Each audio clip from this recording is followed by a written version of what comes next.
Hello, and welcome to Totally Schway Flipside, a podcast about whatever the hell I want it to be about. My name is Mary, And my name is Luke. and today we are going to do comments, right? Yeah, I think so. I know so. This is Flipside. This is where we talk about what you said about what we said.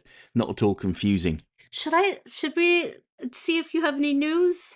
Well, I have a little tiny piece of news. I'll let you do yours before I do mine. Okay. All right, fine. My little tiny piece of news is Todd McFarlane, the sneaky devil. His license with DC Collectibles is running out at the end of the summer, which means he won't be doing any more DC figures. But he has decided to sneak out one final Batman the Animated Series re-release of figures, and it includes Talia al Ghul, Harvey Bullock, the ventriloquist and Scarface, and Dick Grayson's Robin, wearing Tim Drake's red and black costume. Scandalous. Well, in Sins of the Father, Tim Drake always referred to that Robin costume that was in the display cabinet as the original Robin costume. And I guess Todd McFarlane has now canonized that. He's gone, yes, this was Dick Grayson's original costume. Don't you love it when fans make things like figures, for instance? They'll put in the Easter egg things like Right. that. It's really cool. Yeah, I mean, to be honest, it was just Todd looking for a cheap and easy way to repurpose a figure. He just painted one that already existed a different colour. Ruin my lovely thoughts about it, then, eh? But they are Target exclusives. But, you know, I'm sure there are people working at McFarlane Toys who really do care about it and, you know, want to put in smart references. I'm gonna say this. Okay. If you hear background noise, want to guess who it is? It's Gilly. Okay. It's the cat. Yeah, the cat's just rummaging around. So is there any more news? Well, there's your news, apparently. I started watching a new show. Oh, you did? Surprise! And it's not one that I've already watched before. What the hell? It's called The Pit, and it has Noah Weil. I think Noah Weil in it, and I actually really like it a lot. I grew up with people in my life watching ER. Gotta say, I don't really remember much of ER, but you can tell that Noah Weil really is cares about this show. And Oh. it shows. It's nice. Yeah, I caught half of an episode and thought, yeah, this is fine. Oh, it's got so many Nepo babies in it. And I know people hear that phrase and think it's a bad thing. It's not. It's just Bryan Cranston's daughter's in there. And there's two other people. Amanda Data's daughter's in it. That's if you watched Picard, then you'll know that's a funny joke. I had to explain it so it's not funny. Yeah. I bet Doc Widener's laughing at this, going, "Oh, yeah, okay, yeah." But yeah, I've been trying to. I thought there were 5 seasons, but there's not even 2. There's 2.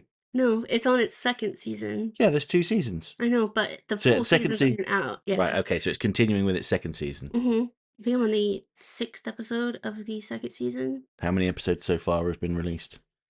Well, there's 2 more after this. So 8. Yeah. But yeah, that's my news. Okay. I can't think of anything else. Did we tell them about the Switch?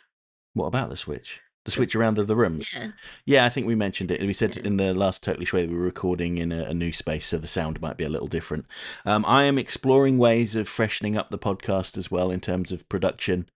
No promises yet. We might just stay faceless and just a voice calling out to you from the abyss. But, you know, I'm playing around with some things at the moment. And I'm also doing a bit of a refresh on my comics channel that's coming as well. So after this podcast comes out, there's one more video in the old style about Absolute Martian Manhunter 11.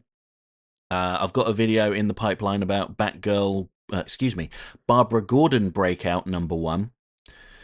And I'm going to explain some of the changes that are taking place there. And, you know, it's not bad changes, it's good changes. Hopefully it satisfies most people.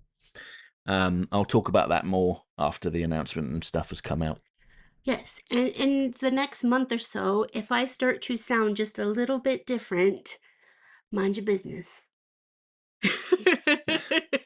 I'm just kidding. I believe that I'm going to be getting some metal in my mouth, Oh, yes. my teeth, in the next month or so. So if I sound lispy, lie to me and say it sounds okay. If all of her essays sound like this, then you'll know that it's because she's getting braces. Yeah. So we're going to talk about Superman's superior superpowers. She's super short. Superman wears super short shorts. Gilgamesh is like, what are you guys Yeah, I know. doing? He's like, what is going on? What is that noise? No.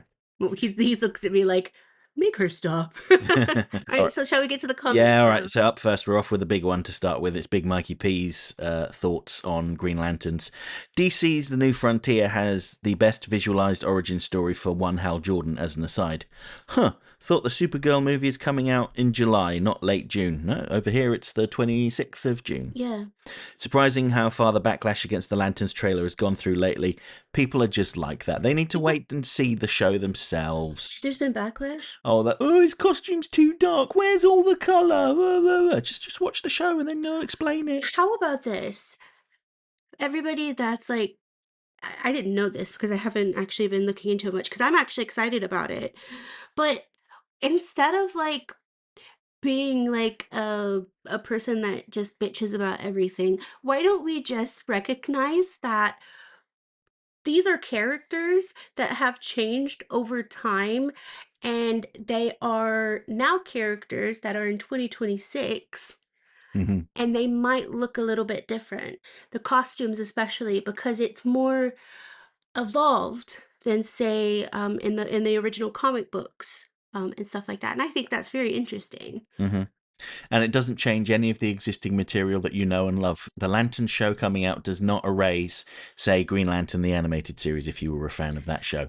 It doesn't erase the comics if you're a fan of them. It doesn't change anything. It's just a different thing. It doesn't have to be for you. And you know what? If it exists and it's not your cup of tea, that's fine. You don't have to have a meltdown about it. Well, I will have a meltdown about it. I will.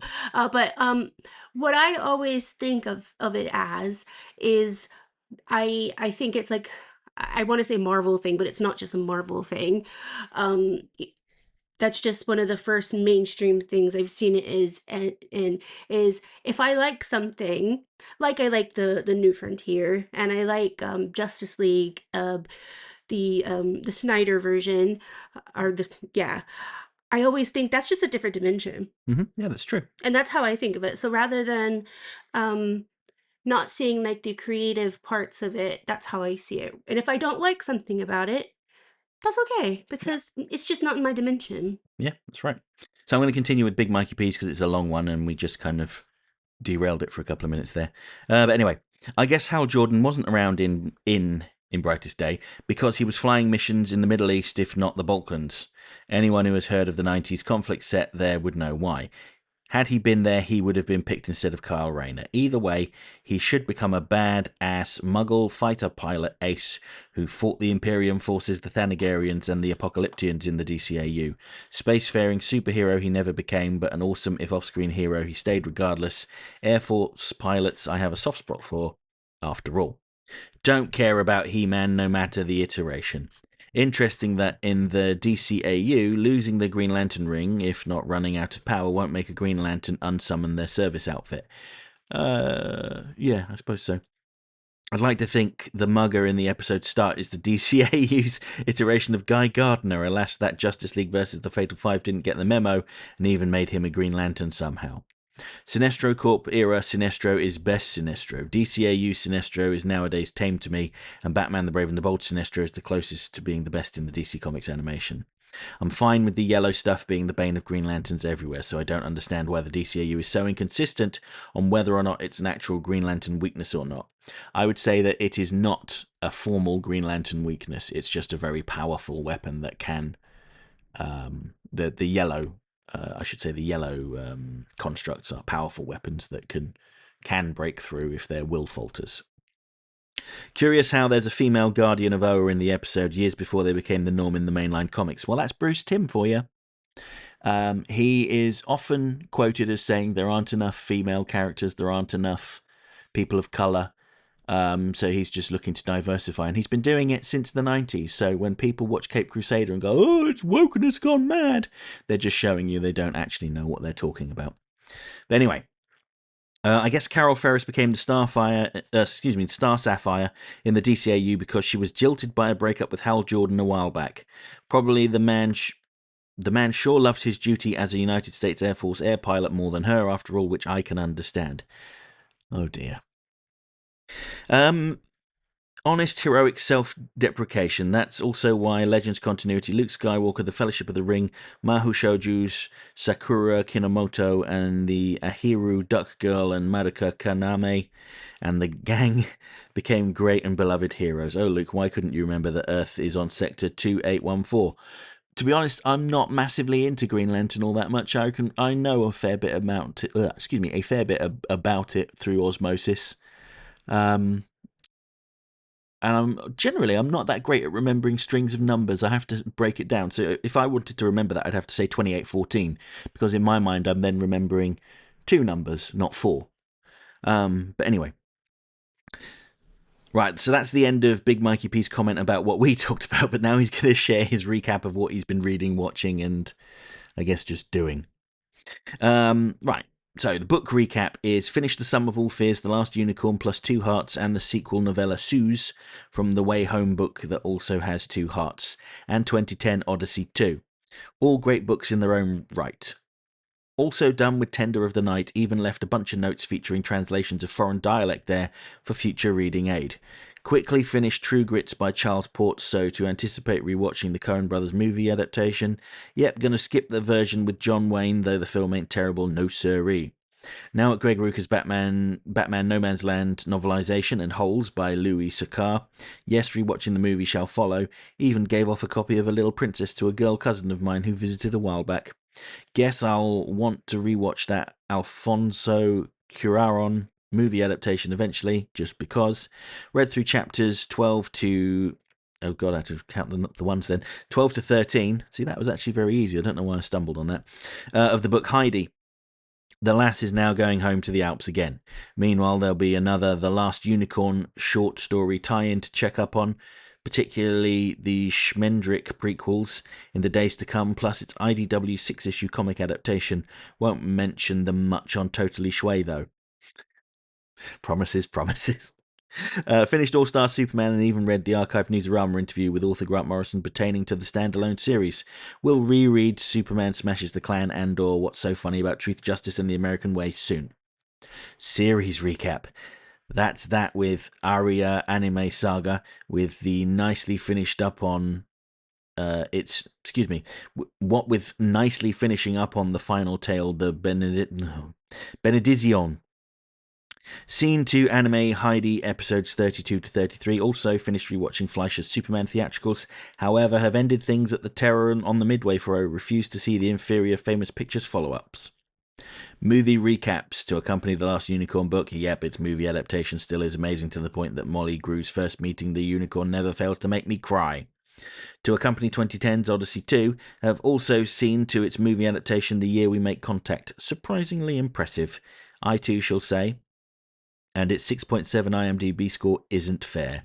Quickly saw to Batman Under the Red Hood. In my opinion, it should still be one of the best, if not the best, DC animated original movies, primarily due to it excising nonsense like Jason Todd being resurrected by Superboy Prime, and the Joker being a more memorable danger. And Wait, John...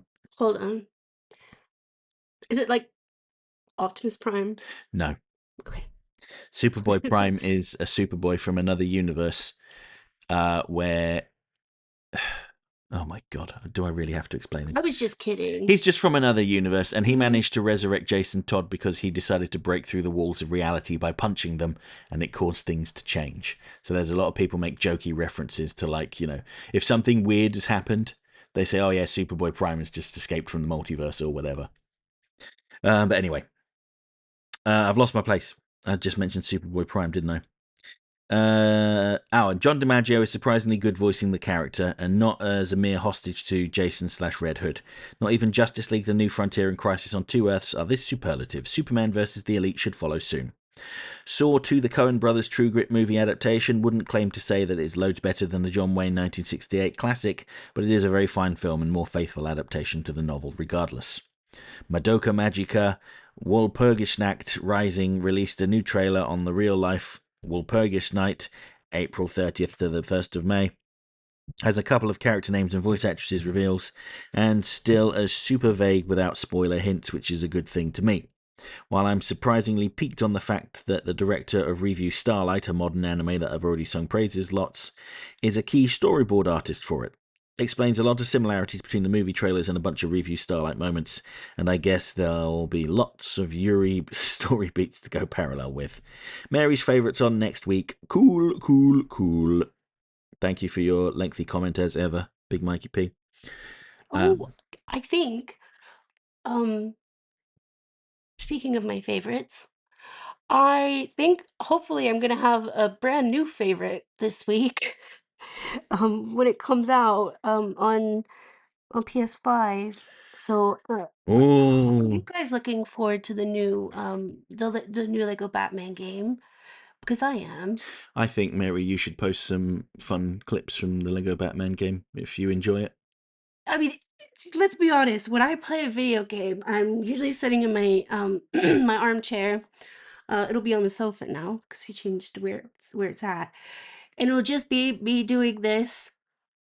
You don't necessarily have to film yourself Like in real time. what I'm doing, by the way, is like pretending I'm holding a controller, Yeah. and also occasionally, having if I'm just doing like roaming the world, I will probably have some ridiculous nightmare nightmare Mm. feelings, Nick Crowley or something like that in the background, Yeah. or somebody getting arrested, which Yes. I haven't been watching as much because I think I've watched all of the videos now.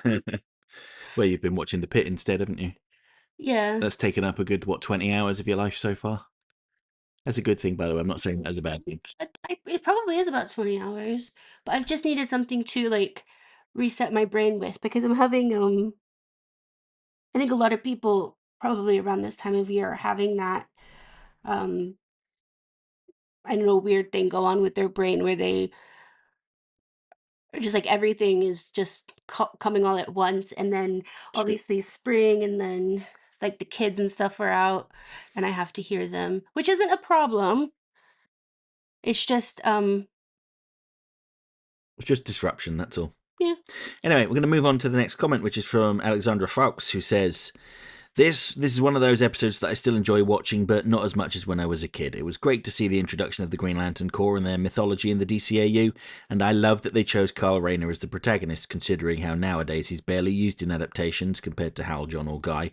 As someone who loves to make drawings, I found his character very relatable. My issue is how the producers just gave him Hal Jordan's origin. They just couldn't adapt the Parallax stuff, but there were other ways to give him a more simple origin than just taking it from a more popular Lantern. I say the same thing about the DCAU Wally, but at least in that case they kept his personality and changed his struggle while keeping the core message. Also, as a huge Sinestro fan, he's one of my top 3 favourite villains, by the way, I really found his DCAU version underrated. While not my favourite take, that will always be Jeff Johns' Green Lantern run, I appreciate that in his battle against Kyle, we do see his frustrations with the Guardians for banishing him, implying that Sinestro was proud of his work as a Lantern and was incapable of accepting the reality where the Guardians call him out for his corrupt behaviour, making him a dark reflection of Kyle and his struggle as a rejected artist. It's a bit of a shame that in his future appearances, Sinestro became more of a John Stewart enemy, seeing how he and Kyle act better as opposites. Yeah, I think that's a fair point. Gotta be honest though, I think that at the time when those shows came out, I don't think that there really was an awful lot to do with Sinestro because I mean, yeah, he had comic book stories, but I don't feel like he really had any I shouldn't say he didn't have any definitive stories, but he was just kind of like a generic bad guy. Um, and yeah, fair enough. While I don't really like Jeff Johns' comics all that much, he did do some decent stuff with Sinestro later on, making him like, I mean, even as you said, as you alluded to with the DCAU version, he really knuckled down on that. Him thinking he was a good policeman, I suppose you'd put it. It's just he was misguided. But anyway, thank you for your comment as ever. So next we have RJ Productions, who says, "What's up, guys? While I'm not a huge Green Lantern fan, I love any episode with the big, said bleak then, the Big Blue Boy Scout. Also, I found an audio on YouTube Shorts with footage of a cat, and the audio says, 'You don't have to like me, but I with you would, because I am a delight.' And I don't know if it was the wording or the southern accent, but I swear it sounded like a higher pitched recording of Mary's voice. Sounds like something she would say anyway. Also, I heard that the DCEU's Clayface movie is adapting the BTAS episode Feet of Clay. If they make a Penguin movie, I'd certainly hope they don't adapt a certain episode that completely assassinated the Penguin. I'm sorry to break the news to you, Harry, but that's actually the next DC movie that's coming out. It's Birds of a Feather, starring Colin Farrell and no, I'm sorry, I've made it up. I didn't even think ahead of time who. It's gonna be Colin Farrell as Alexander the Great, Colin Farrell as the Penguin, and Colin Farrell from Tigerland. Okay. It's just Colin Farrell. What was that movie? What was that movie called? Where it was a surreal movie he was in where he turned into an animal.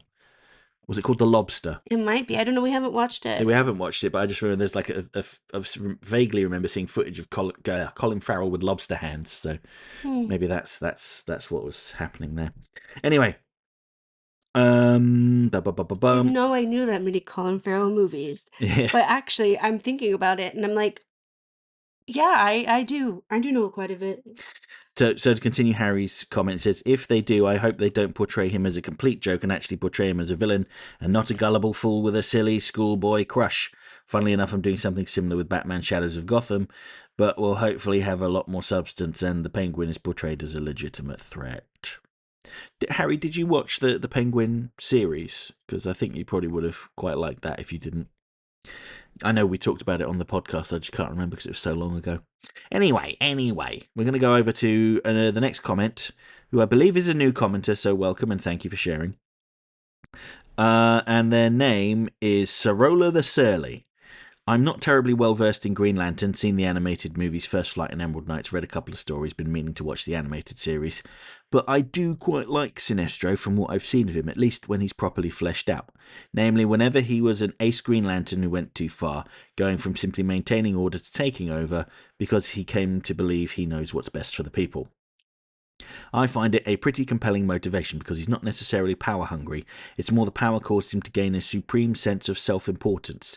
He feels too responsible, so to speak.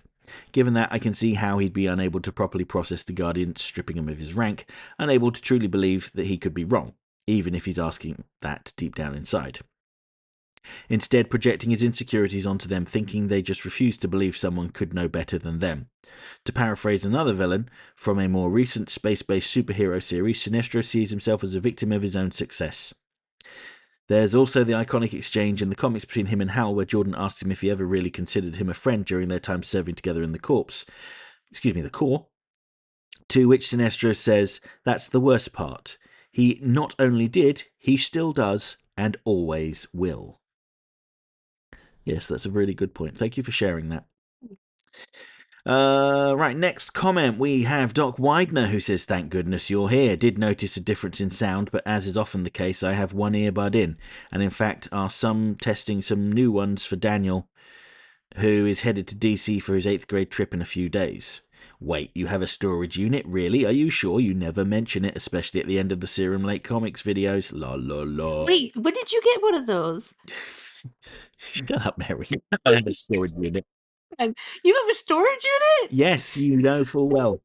Yes, why do I have a locker full of books? Because they don't fit Yeah, in the storage unit. No, most of them are okay. mine. Most of them are mine. No problem if they're mine. Well, you know what? Maybe I will just put them in store. I'm going to have to get a bigger storage unit at this rate. Maybe if these refreshes make make the channels more successful, I'll be able to. But anyway, after you two, it's probably the most famous part of your brand. Maybe Gilly, but I think Gilly is 1/3 for podcast listeners. For the normies, Luke, his storage shed, and his wife. That's it. It's pretty Yeah, well. that's pretty much it. Yeah, that's pretty much about life as well.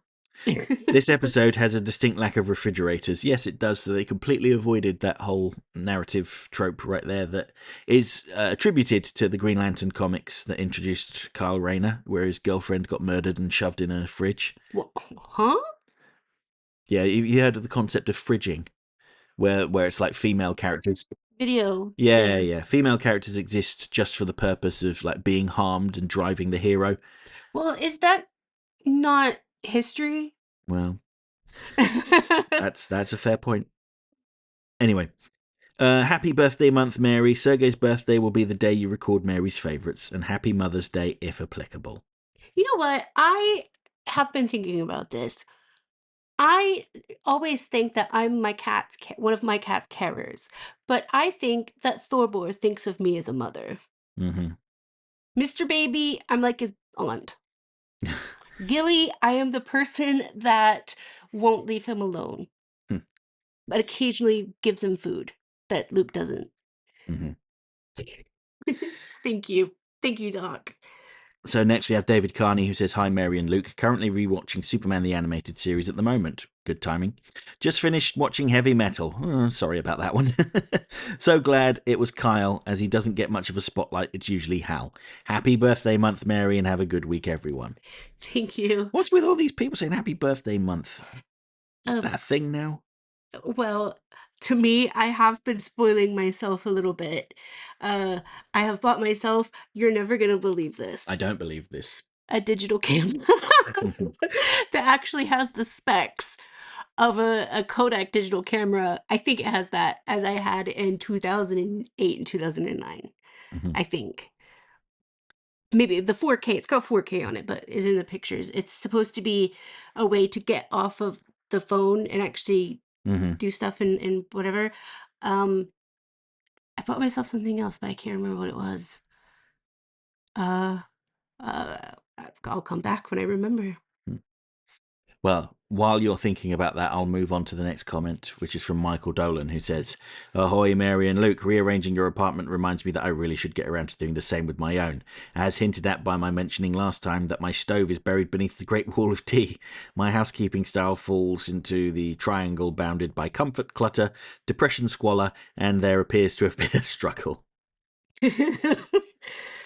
A friend of mine is a collector of 1980s action figure and recently posted scans of some of the Masters of the Universe mini comics, including one of Bruce Timm's. They are indeed proper multi-panel comics, just with a square page layout. I assume that nobody notices the ring as it hurtles around Metropolis because, operating as it does at what is essentially psychic power, it's broadcasting a subliminal telepathic instruction to all within line of sight that they should ignore it, much like what Doctor Who calls the perception filter and the late great Douglas Adams described as somebody else's problem field, which doesn't muck about with bending light around an object. It renders it functionally invisible because it relies on people's natural disposition not to see anything they don't want to, weren't expecting, or can't explain. The dog can see the ring because the message is only calibrated for human brainwave frequencies. Questionable Leggings is a great name for a band. There we go. To be honest, I I'll think about it. Hmm. My band of me, myself, and I. I've thought for a long time that Metropolis, Gotham City, and Marvel's New York must be practically uninsurable. I'm sorry, but we're refusing your claim. Your vehicle was destroyed when Thor hurtled it at the Absorbing Man, and your policy doesn't cover acts of God, including Asgardian gods. Now that you say it out loud like that, Sinestro's plan is basically that of the Highlander films, taking Green Lantern rings instead of immortals' heads to steal their quickening. There can be only one. Yes, I thought that too. Am I still correct that isn't Henry Cavill making a Highlander film? Yes, he is. Okay, let's hope people support him in this because he's got some great ideas. I loved the first Highlander film. The second one, not so much. And I haven't seen the second one. I know I've watched the third one, but I can't remember a single thing about it. Anyway, I've always felt that the big flaw in the Green Lantern film was that they were trying to cram what should have been a trilogy into a single film. If it had been my decision to make, I'd have broken it up thusly. Film 1. It would begin as the actual film does, with the dying Abin Sur passing the ring to Hal and establishing that a serious threat is coming, but the primary conflict would be between Hal and Hector Hammond, acting as basically the herald of Parallax. This version would actually address and develop the emotional beats vaguely hinted at in the existing version, so that Hal can get an actual character arc rather than dropping them to make room for more VFX set pieces. It would end with Tomar Ray and Kilowog coming to Earth and telling Hal that he's just become part of the larger Green Lantern Corps, setting up the next film. Film 2. Hal goes to Oa, gets the big lore dump from the Guardians, and begins actual training rather than the 5 minutes of being told he sucks that we actually got. A key plotline would be that Hal's developing bond with Sinestro as a mentor, and climax with Sinestro succumbing to the yellow ring out of fear that the entire corp wouldn't be enough to stop Parallax, and Hal dealing with that betrayal. It would be the reverse of Anakin's fall in Star Wars, with Hal having to face the man who taught him everything he knows about being a Lantern and hoping he's learned enough to survive against him. Film 3. Parallax has arrived and Earth is the next target. Perhaps Sinestro is still involved, maybe even becoming its new herald. The biggest mistake the existing film made was that Parallax isn't an opponent to be defeated quickly in the first installment, and teasing Sinestro's heel turn in the mid-credit sequence for a sequel that never happened is terribly anticlimactic. As I've read someone say at the time, once you've beaten the God of Fear, why should we see his High Priest as a credible threat? That's fair enough. The only thing I would say, though, is that if the first film did not succeed, then there wouldn't have been a second or a third one. But, maybe that would have been a better alternative, just having that one film that you outlined than having the one that we got. But anyway. We're talking about the Ryan Reynolds film, right? Yes, we are. Mm. I didn't mind it that much. I thought it was fine. Mm. But, it's not like a movie I ever really think about. I don't know if I'm ever going to rewatch it. No, I probably wouldn't either. That may also explain a bit of why Sinestro is such a cipher in this episode and JLAS. If you cut away his relationship with Hal Jordan, again to quote Obi-Wan, "We were like brothers, there's not nearly as much left to make him distinctive. The arrogance and wounded vanity over his rejection only goes so far." Regarding Kyle being worthy of the power because he doesn't think he deserves it, Douglas Adams famously observed that it is a well-known fact that those people who most want to rule people are ipso facto those least suited to it. Anyone who is capable of getting themselves made president should on no account be allowed to do the job. I'm also reminded of another ring bearer, Frodo Baggins, who was entrusted with the one ring because he was the only one who had no desire to use it, and how Middle-earth was at one point saved by Samwise's unshakable faith in his own insignificance when the ring tried to tempt him with its power. Switching over to the medical update department, here we go. There's not much to report. Well, no news is good news, but what there is a continuous upward trend. That's even better. I saw my cardiologist on Thursday, and while I don't know what all the numbers from my blood work mean, she tells me that the ones which were too low have risen to normal levels, and the ones which were too high have dropped to normal, so that's good.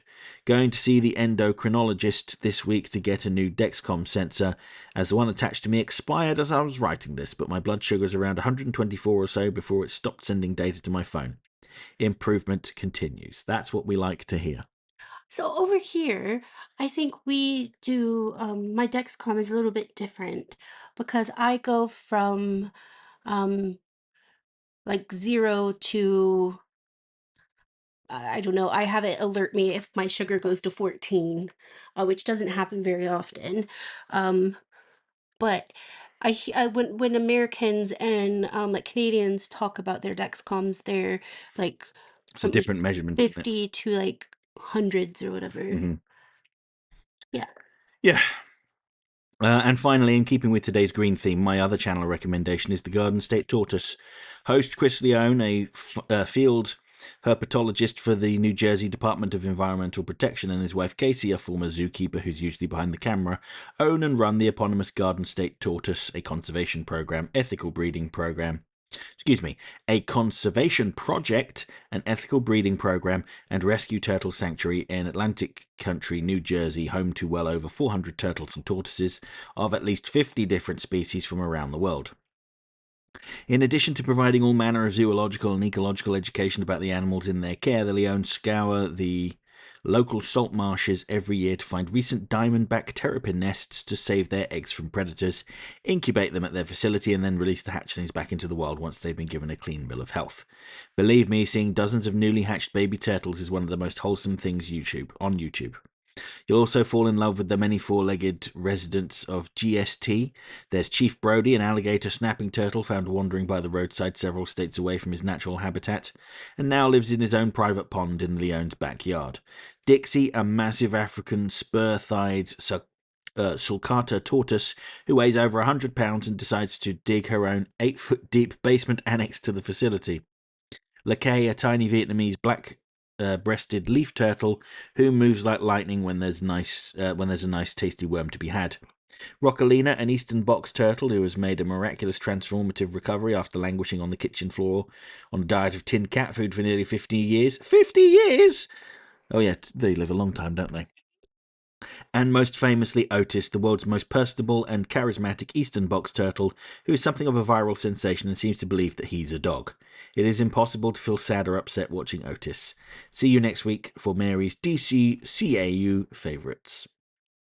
I have to check those out. Garden State Tortoise, Mary. We've been so at night before bed, I try to watch some it's like rarest photos that'll blow your mind. They never blow my mind, No. but now they've started to do releasing turtles, Mm-hmm.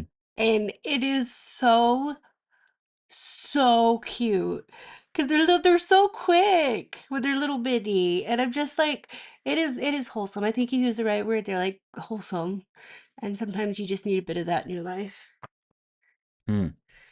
So next we have Ryan Jones, who says, I do like In Brightest Day. I'm going to make an apology. I'm sorry that I've not put up my History of Pixar Part 1 yet.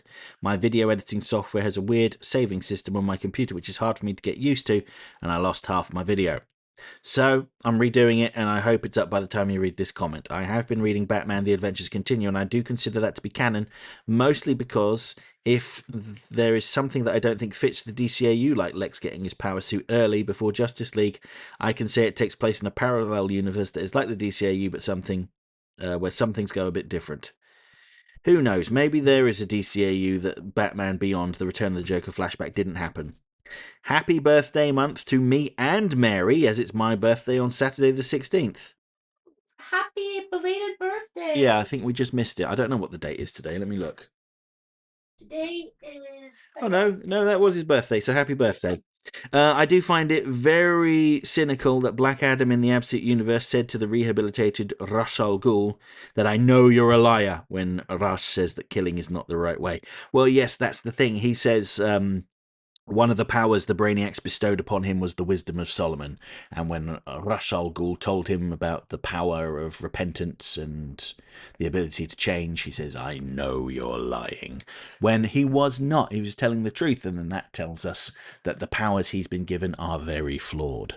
so why did he give him the powers of Peaky Blinder Solomon, played by Tom Hardy? So you should know this from watching the I, Captain Marvel I movies. do Part of the know. part of the powers they are bestowed upon includes the wisdom of Solomon.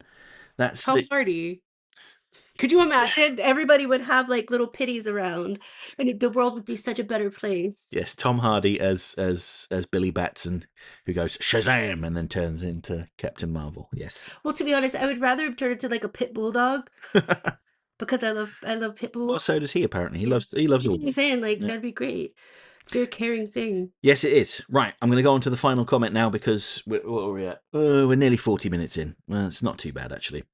Right, the last comment is from Screen Wiper, who says another episode of Totally Schway about something I haven't actually seen, so I have no opinions to express on it. Okay, But he says it sounds good. good. I will say, as their colour is green, that I am stoked about the new government elected in Wales. While they're not as left wing as I am, I've been saying we need this party in charge for 20 years. I am not pleased with the racist corporate lackeys we have as our main opposition, but with all the promotion the corporate establishment media have been giving, the gains are inevitable. I'm just glad they were kept at bay as they've destroyed my country. A lot of them literally want to legislate it out of existence and make it West England. Yeah, that's not cool. I I'm so fed up of people not caring about each other. Hmm. I I can be quite a political person. I hold my ground when it comes to what I believe in, but what I don't like is even the smallest little things at the moment, especially from where I'm from, becomes this massive thing about somebody else's culture or color of their skin or if they're a man or a woman. But to be honest, who gives a shit? As long as you guys are loving thy neighbor and you're taking care of each other, and then the ultimate goal is just to live in a good place. Yeah. And I'm tired of seeing all of the hate. I'm fed up of it, and it gets worse every day. And it's not. I didn't. Obviously, I grew up in a time where we saw a significant change that we all needed. And I'm not just talking about in politics. I'm talking about the world. We saw a better a better place. I know a lot of people say that, but we actually did because of the internet. For a while, we had people actually starting to understand people. And then once that understanding hit, it's like, wow, we don't need to hate. Like Yeah. we can this person, obviously might not agree on this, and this, but hell, they like the same movies as I do. They like the same songs and all of that. And it for a couple of years, it was a better place, and then the internet does what the internet does, and it starts to turn it around, and it's obviously just not just the internet's problem, but Yeah. it's it just really sucks because I was so happy to be a part of a change that made the world a better place, and what we're seeing now is the complete opposite, and we it sucks. So like it's good that we're seeing some good things happen in politics, but I just want people to stop hating each other. Like really, it's ridiculous. Like we have like when I go to London, for example, one of my favorite things about going to London and just, when I'm getting off of the tube, I typically take one of my earbuds out and I get to hear loads of people. I get to hear, like, if I'm getting off at like Oxford Circus or Bond Street or something, there's no less than 5 different languages. And there's so many different people that look so different than I do and everything like that. And I love celebrating that. And I get to be in a place in the world where I get to actually experience different cultures, languages, people. And I find that amazing because where I come from, it's not um like there's a few different types of culture, but it always ends up not looking as great as London. And I just wish a lot of people would appreciate that rather than saying, "Ooh, something's different." You Yeah. know? It's just it sucks. But yeah, There, there is a reason why that many people, or some people, I should say, really, attack London for its multiculturalism. It's because it disproves everything that they claim to be true. They say that, oh, Muslims can't integrate. That's not true. They absolutely have in London. Probably have actually all over the world. But people like to try and demonize them. I find it funny how they try to claim that like London is some like crazed Sharia law um, city, yet it's like one of the most vibrant. It's got one of the most vibrant queer communities. yeah, and So I'm if London really were like the Sharia law capital of the universe, like these disingenuous people make out, there would be no Pride celebrations. There would be no Soho. There would be no drag shows. There would be none of the things that are demonstrably there. yeah, I love London. I I don't know. I could literally go. There are places in London where you can go from like Gosh Comics, for example, which is on Berwick Street. Berwick Street. Berwick Yeah. Street. And then you can get on the tube for about 5 minutes and be, well, maybe a little bit longer than 5 minutes, and then be in Camden.